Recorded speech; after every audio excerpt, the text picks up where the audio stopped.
The iron gate of the Double Creek Ranch felt like ice against my Lynn's trembling palm. Behind her, miles of unforgiving, snow-covered road stretched back toward the town of Silver Creek, a settlement that had made its judgment of her painfully clear. 3 days ago, the boarding house owner's voice had echoed with a finality that cut deeper than the wind. "I run a respectable establishment," the woman had sneered, looking down her nose at my Lynn. "I don't want your kind taking up space here. Find somewhere else." My Lynn had tried everywhere else. The laundry, the saloon, even the livery stables. No one would hire a lone Chinese woman, let alone give her a room.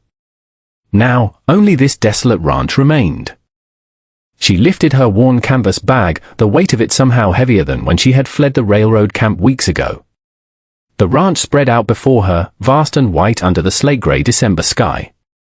Smoke curled invitingly from a distant stone chimney, and lamplight already glowed in the windows, though sunset was still an hour away. It was the kind of warmth she had been denied for longer than she cared to count. Her fingers, stiff with cold, fumbled with the gate latch. It refused to budge, frozen solid by the severe winter drop. "You're lost, miss." My Lynn spun around, her heart hammering against her ribs. A ranch hand stood 20 feet away, his heavy coat dusted with fresh snow, his eyes narrowed with suspicion. Her voice came out smaller than she intended, swallowed by the howling wind. She straightened her spine, smoothing the front of her beige traditional cheongsam. The silk was stained at the hem and far too thin for this weather, but it was the only piece of her heritage she had left. "I heard you have a calf in trouble. I can nurse animals. I have done it before." The man scoffed, spitting tobacco into the snow. "This ranch ain't a refuge for strays, and it certainly ain't a place for a woman like you." His tone wasn't cruel, just matter-of-fact, which somehow made it worse. "I do not need charity, sir," my Lynn said, her voice gaining a steely edge. "I need work." He studied her for a long moment, taking in the beige silk flapping in the wind, the worn boots, and the desperation in her dark eyes. Whatever he saw must have been enough, because he jerked his chin toward the barn. "Follow me. Stay close. The storm is coming in hard." They walked in silence through the deepening snow. My Lynn's boots were not made for a Wyoming winter, and the cold seeped through the leather, biting at her toes. She kept pace, clutching her bag against her chest to shield herself from the wind. The barn doors swung open, and the scent of hay, leather, and animal warmth rushed out to meet her, a smell better than any perfume she had ever known. Lantern light spilled across straw and shadows. In the corner, wrapped in rough wool blankets, lay a tiny calf. Its sides heaved with labored breathing, and its eyes held the dull glaze of a creature giving up. My Lynn's fear dissolved instantly. She set down her bag and knelt, her hands moving with professional certainty. She placed a hand on the animal's neck, checking its pulse. "How long has she been like this?" "Born yesterday," the hand grunted. "Mother died birthing her. We figured the baby would follow soon enough." "Not if we do not let her," my Lynn whispered. She looked up at the man. "I will need warm milk, clean cloths, and a place to sleep nearby. This one needs feeding every 2 hours." The ranch hand hesitated, then disappeared toward the house. My Lynn removed her threadbare coat, revealing the full length of her beige cheongsam, and wrapped the coat around the calf, pulling the animal close to her own body. Body heat was the priority, everything else could follow. She whispered into the calf's soft ear.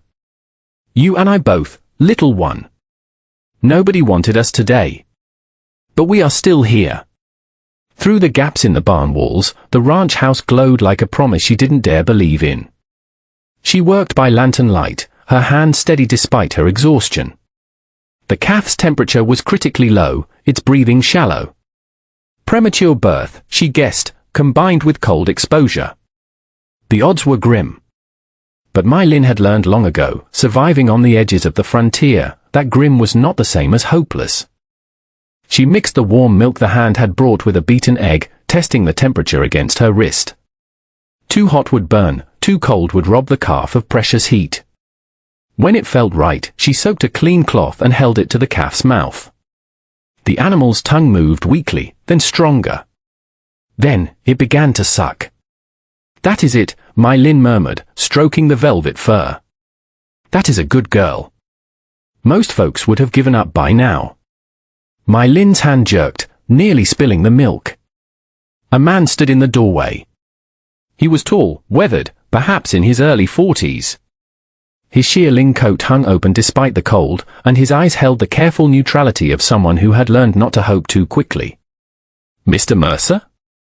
My Lin tried to stand, but he waved her down. "Keep working." "I am just watching." He moved closer, the lamplight catching the silver threading through his dark hair. "Bo said you offered to help." "I have nursed premature livestock before," she said, returning her attention to the calf. It was easier than meeting his intense gaze. "My father kept animals. I learned to heal them. This one's strong enough to want to live." "That counts for something." Grant Mercer crouched beside her. His presence was solid, unhurried. "What does she need?" "Constant warmth. Feeding every 2 hours around the clock for the first 3 days. After that, every 3 hours for a week." My Lin kept her voice level, hiding her intimidation. "And someone who will not give up on her. And that someone is you. If you will allow it, sir." He was quiet for so long My Lin thought she had overstepped. Then he stood, the straw rustling beneath his boots. "Tack room is through that door. There is a cot and a stove. You can stay there tonight. We will see about tomorrow." It wasn't a yes, but it wasn't a no. "This one won't make it," he said quietly, almost to himself, looking at the calf. My Lin looked up then, meeting his eyes directly. "Not if we decide that before we try." Something shifted in his expression, not quite a smile, but a softening of the hard lines around his mouth. He nodded once and left. My Lin arranged the blankets around the calf, then settled into the straw beside it. Her beige cheongsam was wrinkled and stained with mud, but she didn't care. Through the barn slats, the ranch house windows glowed gold against the blue evening. She could see a figure moving inside, Grant, probably sitting down to a solitary dinner. For the first time in weeks, My Lin felt almost useful. The calf's breathing steadied beneath her hand. Dawn found My Lin already awake. She had barely slept. Every 2 hours she had risen to warm more milk, to check the calf's temperature, to whisper encouragement into the darkness. Now, morning light filtered through gaps in the barn walls, turning dust motes into floating gold. The calf lifted its head when My Lin approached. A small movement, but more than yesterday. "Good morning," My Lin whispered. She prepared the feeding with practiced efficiency. "Look at you, getting stronger." The barn door creaked open. Grant entered carrying a tray, coffee, biscuits, and eggs. He set it on a hay bale near My Lin without comment. "Thank you." She accepted the coffee gratefully, wrapping her cold hands around the mug. "You did not have to. You have been up all night with my calf. Least I can do is make sure you eat." He lingered, leaning against a support beam, watching her coax the animal to take more milk. His silence wasn't uncomfortable, just observant. Finally, he spoke. "You said you have done this before." "Where?" "My father worked on the railroad supply lines," My Lin said, keeping her eyes on the calf. "We traveled a lot. I helped with the pack animals. Difficult births, sickness. I seem to have a knack for it." "What happened to him?" "The fever took him last winter," she said softly. The camp moved on. They had no use for a single woman without family. Grant's jaw tightened. "Fools." My Lin had no response to that. She had heard pity before, plenty of times. But the quiet anger in Grant's voice was something different. It felt like defense. The next 3 days fell into a rhythm. My Lin rarely left the barn except to fetch water or use the outhouse. Grant brought meals, simple but warm, always more than she could finish. Ranch hands came and went, their voices carrying across the yard. "Boss is soft," she heard Bo say one afternoon. "Letting her stay won't last once Christmas passes." He is just being Christian about it. My Lin pretended not to hear. She focused on the calf, who grew stronger with each passing day. By the third morning, the little creature stood on shaky legs, bleating for breakfast. There you are, My Lin laughed, tears pricking her eyes. There is my fighter. Grant appeared at dusk on the third day, December 23rd, Christmas Eve was tomorrow. You don't sleep much, he observed, leaning against the stall door. Neither does worry, sir. He smiled then, the first real smile she had seen from him. It transformed his face, erasing years of loneliness. Suppose you will want to head to town tomorrow for Christmas services. My Lin's hand stilled on the calf's back. Town. Where the landlady had turned her out. Where shopkeepers looked through her like she wasn't there. Where children pointed at her eyes and her dress. Her silence answered for her? Grant studied her with those careful eyes. Something shifted in his expression. A decision being made. Well then, he said, his voice rough. Reckon you will be here for Christmas. He left before she could respond. My Lin returned to brushing the calf, but her hands trembled. She told herself it was just exhaustion. But deep in her chest, something dangerously close to hope had begun to bloom. Grant Mercer stood at his kitchen window, watching My Lin cross the yard through the morning mist. She moved with purpose despite her obvious exhaustion, the beige silk of her cheongsam fluttering beneath her open coat. Even from here, he could see her lips moving, talking to the animal. She probably did that constantly, her voice a low murmur of encouragement and affection. It had been 5 years since this house had heard a woman's voice. 5 years since Catherine died, leaving him with a silence so profound it had become its own presence. He had thought he preferred it that way, simpler, safer. Then My Lin appeared at his gate with her carpet bag and desperate eyes, asking only for a chance to be useful. And somehow, in 3 days, she had reminded him what life sounded like when someone cared about something other than mere survival. The proper thing would be inviting her to Christmas dinner. But what would that mean? What would people say?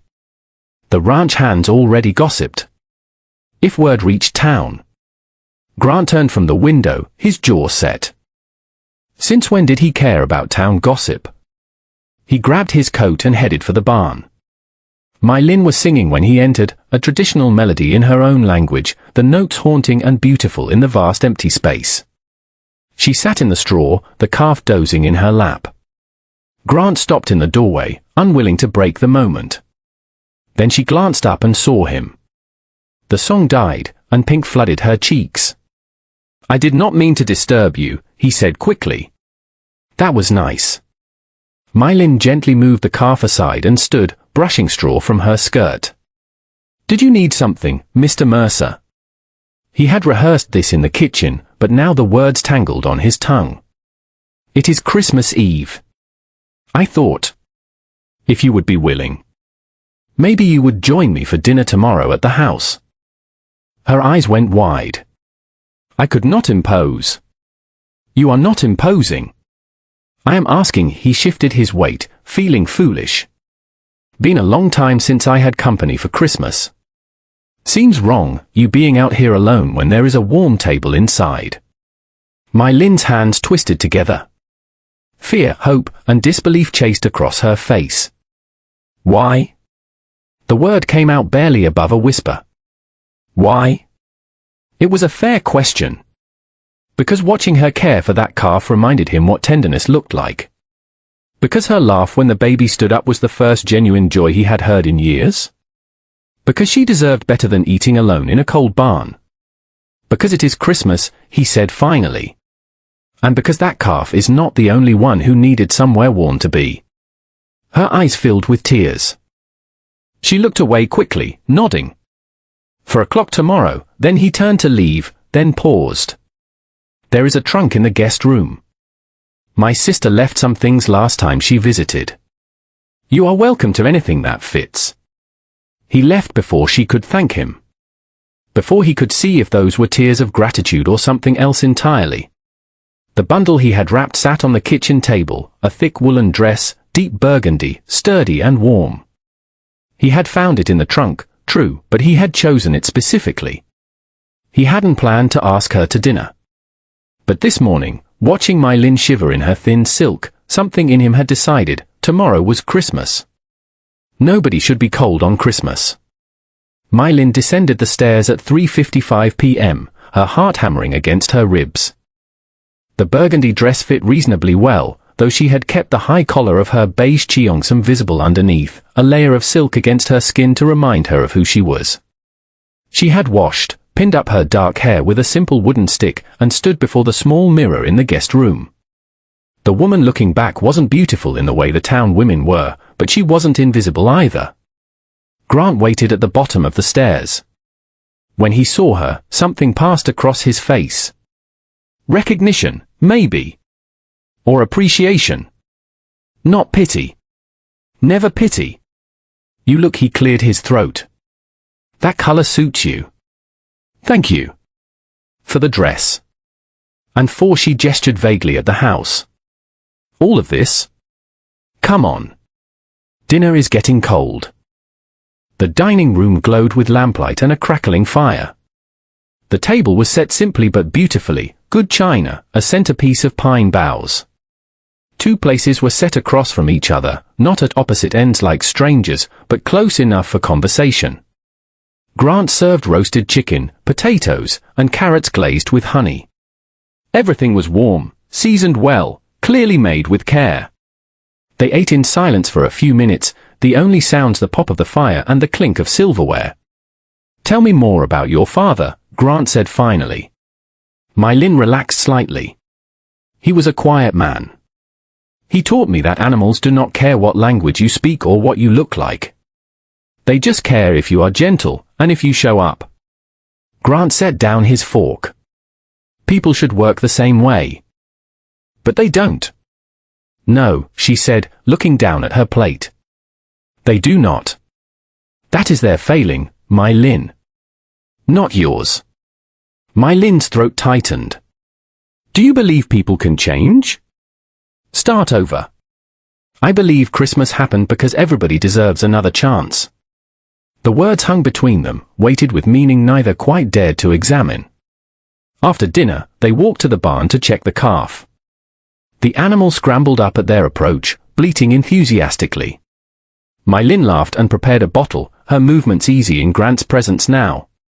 He stood beside her, close enough that their shoulders almost touched. You have given her a chance. That is worth something, Grant said. She gave me one too. In the lamplight, his hand brushed hers on the bottle. Neither pulled away immediately. The calf nursed, oblivious to the charged silence. Finally, Grant stepped back. I should let you rest. Early start tomorrow. My Lin nodded, not trusting her voice. At the barn door, he paused. My Lin. I am glad you came to my gate. Then he was gone, leaving her alone with the calf and a heart too full of dangerous hope. The gossip reached Silver Creek by noon the day after Christmas. Bo, the ranch hand, mentioned it while picking up supplies at the general store. Just a casual comment, Boss had that Chinese woman at his table Christmas night. Mrs. Higgins, the store owner's wife, perked up immediately. Oh? The drifter who came through last week. That's the one. Boss is treating her like a guest. Silence rippled through the store. What is Grant Mercer thinking? Someone whispered. Charity is one thing, but Christmas dinner? At his table? With her? Poor man, Mrs. Higgins clucked. Too lonely for his own good. She will take advantage of him, mark my words. By afternoon, everyone knew. By evening, My Lin heard about it. Grant had sent her to town for lamp oil and thread. She had been nervous, but determined she couldn't hide on the ranch forever. The heavy coat Grant had lent her gave her courage. Maybe things would be different now. They weren't. My Lin stood at the counter, coins in hand, while Mrs. Higgins deliberately helped every other customer first. Finally, with exaggerated patience, the woman took My Lin's money. Behind My Lin, two voices rose, just loud enough to carry. throwing herself at him. Probably right there in his barn. It isn't right. A woman like that in a decent man's house. She is just looking for a handout. My Lynn's hands trembled. She took her purchases and fled, the women's quiet laughter following her into the street. The ride back to the ranch blurred. Tears froze on her cheeks before she could wipe them away. By the time she reached the barn, her chest ached with humiliation. She began packing her canvas bag immediately. The calf was strong now, almost ready to join the other animals. Her job was finished. It was time to move on before she caused more trouble for the one man who had shown her kindness. What happened? My Lynn spun. Grant stood in the doorway, his face tight with concern. I should go, she said, her voice cracking. The calf is well enough now. You do not need me anymore. He crossed the space between them in 3 long strides. What did they say? The truth of my Lynn couldn't meet his eyes. That I do not belong here. That I am. What exactly did they say, my Lynn? The steel in his voice made her look up. His eyes burned with barely controlled anger, not at her, she realized, but for her. They said I was trying to trap you. That you were too kind to see it. I am causing you problems, Mr. Mercer. People talk. Your reputation. My reputation? Grant's jaw clenched. You are worried about my reputation. You have been nothing but good to me. I will not repay that by making your life harder. He was quiet for a long moment. When he spoke, his voice was controlled but intense. I asked you to stay through New Year's. I don't go back on my word. But those people don't know you. They don't know what you did for that calf, or how hard you have worked. They see what they want to see. He gestured at her bag. You running away won't change that. It will just prove them right, that you were only here for what you could get. My Lynn stared at him. And if I stay? Then you stay because I asked. Because I want you here. And to hell with what anyone else thinks. It wasn't a declaration of love, but it was a refusal to let shame win. A quiet rebellion against small-minded cruelty. My Lynn slowly set down her bag. The days between Christmas and New Year's stretched long and strange. An uneasy peace settled over the ranch. My Lynn tended the now thriving calf and helped with other animals. Grant worked the land, but found reasons to stop by the barn, to check supplies, to bring coffee, to ask her opinion on a horse's injury. Their conversations grew longer, more personal. One evening, he taught her to mentag, his hands guiding hers on the leather punch. Another night, she shared her knowledge of healing herbs, explaining how the dried roots in her bag could settle a fever. He listened like every word mattered. I thought if I stayed invisible, I would be safe, my Lynn said quietly one night. They sat by the barn stove, snow falling softly outside. But invisible just meant alone. Grant stared into the fire. I built walls after Catherine died. Easier than risking that kind of pain again. He glanced at her. You have been quietly dismantling them. My Lynn's breath caught. I did not mean to. I know. That is what scares me. The honesty hung between them, raw and vulnerable. On New Year's Eve, Grant appeared at the barn just after sunset. Town is having a gathering tomorrow. New Year's Day celebration. He spoke carefully. I am going. First time in 5 years. My Lynn's hand stilled on the brush she had been using on the calf. I would like you to come with me. The words dropped like stones into still water. My Lynn understood immediately what he was asking. Not just attendance at a party, but a public statement. An acknowledgement that she mattered to him. That town gossip wouldn't dictate his choices.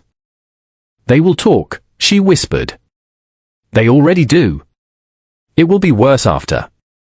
Maybe he finally looked at her directly. But I am tired of living my life based on what other people think. Aren't you? My Lynn thought of the landlady's cruelty, the whispers in the store, the years of being dismissed, overlooked, and judged before she could speak. And she thought of Grant's kindness, the dinner, his steady presence. "Yes," she said. "I am tired of it. So, will you come?" Every instinct screamed to refuse, to stay safe in the barn where no one could hurt her. But safety had kept her alone for so long. "Let me think on it." He nodded and left. Mylin sat with the calf, stroking its soft coat. "What do I do, little one?" The animal nuzzled her hand, content and trusting. Sometimes, Mylin realized, courage meant letting someone else stand with you, instead of always standing alone. New Year's Day dawned crisp and bright. Mylin stared at her reflection in the guest room mirror. She wore the beige cheongsam, clean and pressed, with the thick woolen coat Grant had given her over it. She would not hide who she was, but she would accept his warmth. Grant waited by the wagon. When she stepped out onto the porch, he didn't say a word, but his eyes softened. He helped her up, his hand lingering on hers a moment longer than necessary. They rode in silence. The 5 miles to Silver Creek felt like 50. The community hall glowed with lamplight and voices. Music spilled into the street. Through the windows, Mylin could see people dancing. "We don't have to go in," Grant said quietly as he hitched the horse. Mylin looked at him. This man who had offered her work when everyone else offered judgment. Who was willing to face down a whole town just to stand beside her? "Yes," she said. "We do." They entered together. The effect was immediate. Conversation stopped mid-sentence. Heads turned. The fiddle player faltered for a beat before recovering. Whispers spread like ripples across water. Mylin's courage nearly failed, her grip on Grant's arm tightened. He patted her hand. "I am right here." Mrs. Higgins approached, false sweetness dripping from every word. "Mr. Mercer. We didn't expect company." Mrs. Higgins, his voice was pleasant but firm. "May I introduce Miss Mylin? She has been invaluable to the ranch. Saved my best calf's life through Christmas week." "How?" "Charitable of you to give her work." The implication was clear, charity had nothing to do with it. Grant's eyes swept the room, making sure everyone heard. "Miss Lynn has more skill with animals than any veterinarian I have met. And more integrity than most people I know." Silence followed. Some faces showed shame. Others, grudging respect. A few remained hard with judgment. Then, something unexpected happened. Old Man Fletcher, a neighboring rancher, stepped forward. "Grant's right. I heard about that calf. My foreman said it was near dead. If she brought it back, that is genuine skill." He nodded to Mylin. Slowly, carefully, the ice began to crack. Not everyone softened. Mrs. Higgins remained coldly polite, and several families kept their distance. But enough people extended genuine greetings that Mylin could breathe again. Grant never left her side. When someone made a cutting remark just loud enough to hear, he responded calmly. Miss Lynn saved a life through dedicated, skilled care. I would say that makes her worth 10 of anyone measuring people by their skin or their clothes. Later, outside under the cold stars, Grant walked her to the wagon. "You didn't have to do that," Mylin said softly. "Defend me like that." "Yes, I did. For you." He paused. "And for me." Mylin looked up at him. In the moonlight, his face was all plains and shadows, but his eyes were gentle. "Why me, Grant? Out of everyone. Why choose me?" He was quiet for so long she thought he wouldn't answer. "Because when you look at that calf, you see something worth saving. And when I look at you, I see the same thing." Mylin's eyes filled. "I am not." "You are." He cupped her face gently, his thumb brushing her cheekbone. "You are brave, and skilled, and kind. You sing to frightened animals and work through the night to save them. You are everything I didn't know I needed." "Grant. I know it is soon. I know people will talk. But Mylin. I am asking anyway." His thumb brushed her cheek again. Stay. Not just through New Year's. Just stay. It wasn't a flowery proposal. There was no ring, no grand gesture. Just a rancher asking a woman to build a life with him, honest and plain. Mylin thought of the barn, the calf, the Christmas dinner. She thought of his steady presence and quiet respect. And she thought of how, for the first time in her life, someone had looked at her and seen her. Yes, she whispered. He smiled, that rare, transforming smile. Then he kissed her, soft and careful under a sky full of stars. Late January sunlight streamed through the ranch house windows. Warm despite the lingering snow, Mylin woke in the bedroom that was becoming hers. Through the window, she could see Grant in the yard, the one sickly calf frolicking beside him like a puppy. Her calf. Their calf. Mylin dressed in her cheongsam, layering a warm cardigan over it, and descended to the kitchen. The coffee was already made.